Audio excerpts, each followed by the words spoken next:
So Starter Deck 13 features 3 brothers. It's Ace, Luffy, and as well as Sabo. And in my mind, after testing all of them for the last couple weeks, basically it goes like this. Luffy is the young brother that everyone likes and most likely will be played. Sabo is the middle child that, has potential and I think can get along with everyone. And then there's Ace, the oldest child, who is okay, probably most likely forgotten over time and is kind of mediocre. Today, we are going to be talking about Sabo. See, if you haven't took a look at my beginner guide for Luffy, go ahead and check that out because it does explain some concepts out of Starter Deck 13 that I'm not going to repeat in this video. Sabo reads, when you have 1 Dawn underneath, you activate main. Once returned, you can add one of your characters at 3 costs or more and 7k power or more to the top of your life face up, and up to one of your characters after that gains 2k power until the start of your next turn. So knowing all this, there are 2 goals in this deck. Is one, if you have 3 costs or more on board with the 7k power, which doesn't have to have the base power, you can put Dawn underneath to meet that requirement.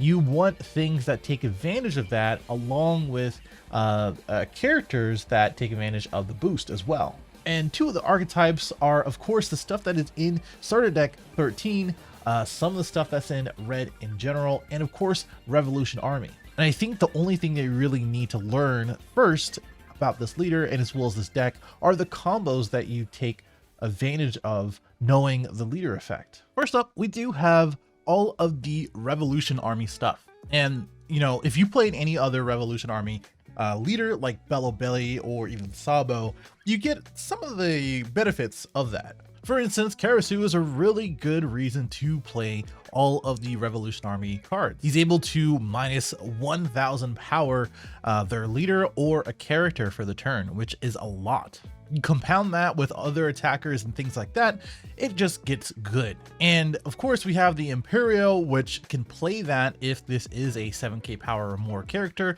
and you combine basically your leader effect with Emporio in order to do that. Of course, we have the supporting cast of Inazuma getting Rush, Koala getting the 2k, searchable 2k, along with just another target, because sometimes you can play Emporio from Koala minus something and then swing into it. The 1 cost Bella Betty, of course, is the searcher for everything.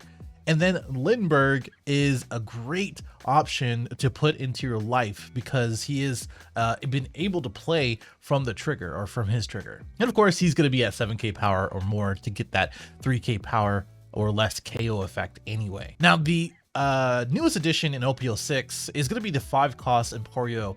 And I think this is a pretty sweet card when it actually does work. The thing is that it doesn't have any counter power, which is the biggest downside about this, but you're able to look up the top 3, get a 6k on board, and basically, you can use this as a 7k swing for the following turn, put it back into your life, and then have a guaranteed searcher or top 3 and do it all over again. But basically what you want to do is use this 5-drop, go into the 4-drop Emporio, go into Karasu after that, or even Inazuma or any of these other cards that we just mentioned. That's pretty much it for all of the Revolution Army stuff. It really just comes down to other preferences that you want to add in yellow. My preference is, of course, the Ace from the Starter Deck 13 Ultra Deck. And the reason for that is because Ace is a 7k swing. You're going to be at 2 or less life most of the time, not all the time, and it's really easy to misplay that. Basically, what I've been doing with Ace is that you play it for 5, you swing 7, you use the leader effect to put it back into the life, and then you give something 2k power afterwards in order to gain that boost, and then use the 2 cost Ace in order to play it again from there. Now, I've used this combination and tried to expand it to like the other Starter Deck 13 brothers in order to, just get the effects and things like that. But I don't think it really works that well in this particular leader, at least in my opinion. But then we have some other supporting casts, the Kikunojo that I talked about before, Satori. Both of these should be self-explanatory. You have a 2k that can play itself, and then of course Kikunojo is basically what you want in life, and also swinging over and over again afterwards. Unless they bottom deck it or KO it, it really just becomes a huge nuisance if you can stick one on board. And then of course, Shiruya is basically one of the best blockers that you're not going against Houndblaze or something else that's pretty annoying that you can have on board. And the reason for this is the fact that when attacking and when blocking, you get the base power of your opponent's leader until the start of the turn. So for instance, if you're going against Katakuri, you get the 7k boost, plus you can put the boost from your Sabo leader onto him. So not only that he is an option to put back into life, but also he's going to get 2 different boosts, one from your leader and then one from their leader. So almost always you're going to be able to block their leader swing or maybe even a character. Now I'm going to put this on the screen as far as the combinations go, just to kind of review what I've been talking about so far. And again, it really just comes down to how you want to play the deck, how you want to build the deck and what goes into it, which is kind of most the difficult part about this leader. And of course, what the situation calls for. But basically what I like to do is just to get the ball rolling either on the Emporio into Kirisu, well, both Emporios into Kirisu, or the 3-cost blocker into Ace, basically. And of course, again, Kikunojo on the board in order to basically stick it there and put it back into life. They swing into it, and it just gets out of hand, basically. Here's the deck list. I think this is what I would be playing if I wanted to play Sabo. I've been changing this deck list pretty much every day, but this is where I think a basis would be good if you wanted to play all of the Revolution Army stuff. And of course, we have Hirori in there, something I didn't mention, but she is basically the support for Ace, and as well as literally anything in your hand. Like you can put Kikunojo if you wanted to, you can put Lindbergh if you wanted to, you can put Satori, so that way you have another body they can boost up to 7. You can put any of the Revolution Army stuff if you want to protect your hand or something else, you know, it doesn't really matter. She is just a 2k that has extra effects that's going to benefit you. Either way, let's jump into some gameplay and maybe I can explain a little bit more there. Okay, so we're going to start out with a bit of a weird one. And to be honest, all the gameplay that we're going to see is pretty weird because a couple of things. One, I've been trying for a while to get some gameplay, some decent gameplay to actually showcase the deck. And this one was just so I can get Luffy in here. Of course, one of the decks out of the 3 brothers. And the other 2 games are going to be kind of weird as well, just because, you know, I think people are, you know, when they go against a new deck and you know, it's not like a meta deck or whatever, they end up being a little weird with it or just disconnecting. That's kind of just what happened throughout the day. But either way, this was interesting. So we opened going second. We mulliganed because we didn't really have that many things to open with and kind of start out with. And, you know, for this matchup, you kind of want the 3-drop blocker just because Luffy gains the boost throughout the game and can get into a 9k leader, and because of that you get the boost too as the blocker, and you just end up being a 10k blocker a lot of the time. And I went ahead and play the 4-drop Emporio, which ended up getting thunderbolted, believe it or not, which is actually a pretty crap card in that deck, because you can kind of just activate it anytime. A little dangerous, but you know, it's removal, and the deck kind of doesn't really have that much removal, so it makes sense. He plays the Ace, he swings 8, we do take it, and then we do have another hit with 2 Sandys on board. And again, one of the reasons why I went ahead this route is because you don't want him to get down to 0. You want Luffy to do all the work, basically. And I put down the 3-drop blocker, have another one in hand, probably going to put that one on board as well, just so we could have all the protection in the world, basically. Then he plays Rebecca, which is a pretty interesting card. It actually plays out all of the 2 costs, and he grabs some of the cool cards, like the 5 costs, obviously. So pretty cool card to see in that deck, actually, now that I think about it. Great idea, Juco. We are going to swing 8 to the Ace, which he probably didn't have very much or didn't want to save it, and it goes to trash, so he can use it with his leader ability anytime. But now we're just going to go ahead and go the plan of trying to starve him out and honestly, you know, taking this 7 isn't a bad idea. We have plenty of cards in hand as far as like not to really care about. And we're going to have another body on board to place back in life. So that's pretty much what's going to happen here. I'm just trying to do some math as far as what to do. And I think 2 7s here to either induce the blocker and as well as get a card out of hand or a couple cards out of hand, which was what happened, and then put the Kikunojo back into the top of life, boost up our 3-drop blocker, have 2 of them on, and then if he wants to swing into the Sanji, we just block it. You know, it's not really rocket science here. And if they want to swing into our life, we just get back the Kikunojo, which is the whole point of the deck, really. You just kind of loop back and forth what you need. So here he's actually placing some stuff into the life to make sure he doesn't die next turn. We do block with the 3-drop blocker and with the boost that we have already plus his base power, which was 7. Then we are good to go on that one. We're going to go ahead and boost up the Sanji. Well, Sanji, but the Shirahuria, I'm not even going to try it. It's a 3-drop blocker. Get the Sanji back on top. So we have a blocker coming from the life and as well as Kikunojo. And then we chose the Lindbergh because we didn't really need another Sanji blocker on board. We're going to have him from the life and it's just going to be a little bit better for us. And Lindbergh is able to remove, so it's a little bit better. But I think what happened here as we do end up winning is that the fact that he didn't really have anything in hand. So what's going to happen next turn is basically I can swing out if I really wanted to, right? He's not getting any cards into his life or into his hand from his life. And he's going to go to 0 and he's going to have the Sabos afterwards. And basically we can just kind of play chicken until he has no cards in hand. And I think that's what we ended up going into. And you know, this wasn't like obviously start to end A to Z kind of match where it's like super obvious. He had 3 blockers. I think he could have pulled out something, but I can understand the thought process there because like you can only go so far with 0 cards in hand. And while he is a 7K leader, we can put some board presence and start swinging with the Lindbergh and the leader, put him down to 0, like I said, etc., etc. And basically everything in my life was going to be things that I can play the following turn or be on board. So yeah, I can understand it. I don't agree with it, but let's move on. All right, we're going to move on to Red Purple Law. And this is an interesting one. It's similar to like the Houndblade's problem when going against Sakazuki in general, is that you kind of want stuff on your board and stay there and it to be KO'd. Stuff like Kikunojo or something like that, right?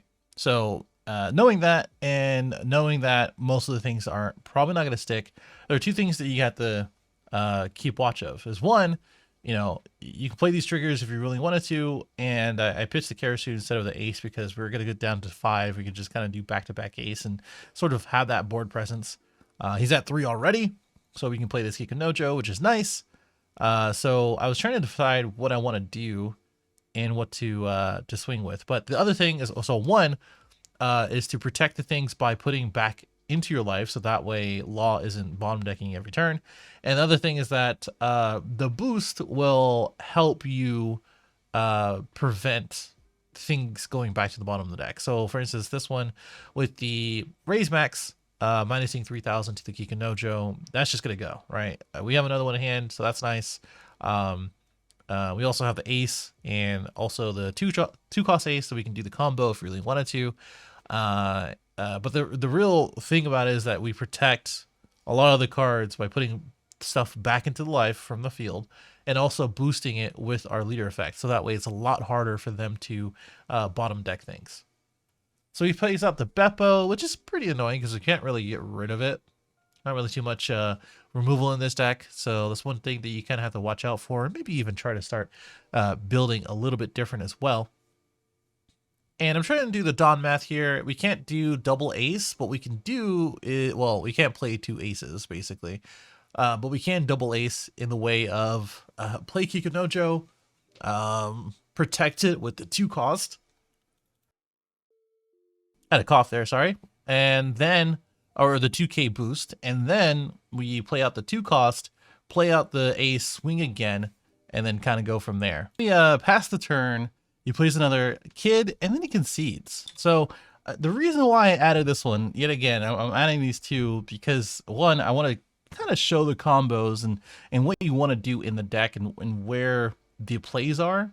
And then put your opponent in really annoying spots where the Kikunojo is going to come back over and over again. The aces are going to keep swinging, and then you have that 2K boost on your leader and as well as your characters to kind of protect them in certain matchups like this.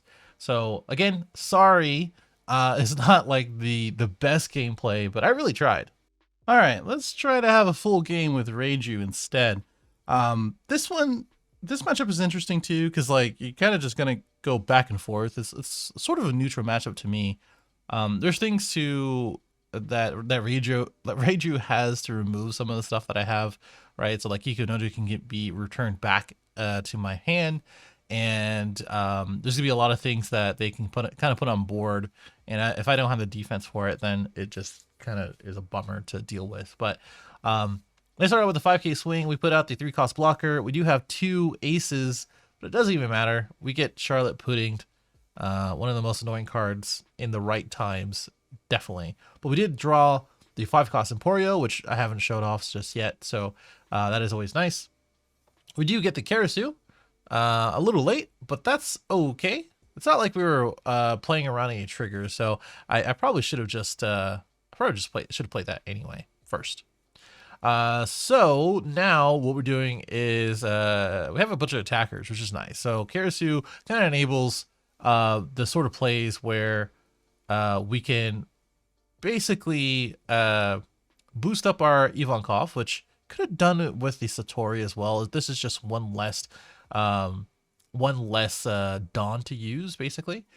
And also, I like to protect it so that way I can play it again, and the Karasu is protected with the 7K until the end of the turn, and we do get the minus 1K for their leader effect as well. But their Ichiji is going to actually not remove the 2K boost from Karasu, but instead do it to Satori. And you know, this is where it gets a little hard for us against Reiju, right? Is sure we have 2 Karasus now, which is nice, and what I did here is play the Kikunojo, so that way we have something we're guaranteed to play from the life. And now we're going to go ahead and just double Karasu and threaten their life since they're at 1. You know, looking back at this, I don't think it really mattered how I went about it. I think they were going to dump hand anyway. So we could have done the same thing to Ichiji, and it's less likely they're going to save it, but still. And now they're swinging 5 into our 5, trying to decide if it's worth saving, because like they pretty much have to put some Dawn on to get the other Karasu out of our field too. And I think here is just that, like, if we save it, then they just swing with the 7K. We just take it, and then the other 7K Karasu is going to be a little bit more protected because they have to put some more into to remove it. But they're actually just going to do the Niji to return it back to hand. So that's a little annoying. We're not getting swung at, and all we can really do here is maybe swing at leader with this Karasu on board. And I think I misplayed this one here because I think what we could do is just play the Ivankov, the Ivankov, put 2 Dawn underneath it, and then play the Karasu, and then now we have 2 extra Dawn to swing 9 into your leader. And most likely they're not going to save that queen on that swing. So a little bit of a misplay there. It's just a little bit of as far as being efficient with it, and it just really kind of came down to that. But we're in the place where we have 2 pretty decent attackers. We can get another Karasu on with Ivankov if we really wanted to, because it really just comes down to swinging 7 with Karasu, putting it back into life, put the boost on Ivankov, play a Karasu again, that sort of thing. So now we have a decision to protect ourselves, and I think what we do is probably protect against one of these 6Ks, and we get another concede. Based on this hand, and based on the amount of attackers that we have already, we could have just kept taking life, because we could have got a Karasu, played it off to Ivankov, just like we were saying before, reduce the leader which they already are aware based on these 1Ks in hand. They weren't really going to get too far anyway. And only one blocker, one life that is dead. I mean, it makes sense that they disconnected and or conceded. So again, Ivankov is on in the life, but we did also have Kerosene to play and Sanji to play for free, pitching the 5 costs. So they didn't have enough attacks, which just made sense overall. But hopefully, while this isn't the best gameplay, I understand. Let me know what kind of questions you may have about Sabo, maybe the deck list that you've been playing, and overall thoughts about the Ultra deck. Don't be shy. I did see the last comment about getting more gameplay about Luffy, because it does take a little while to kind of understand and basically get the premise and combos and things like that afterwards. But let me know in the comments. I'm babbling now. You probably clicked off of it already, so I'll see you in the next one.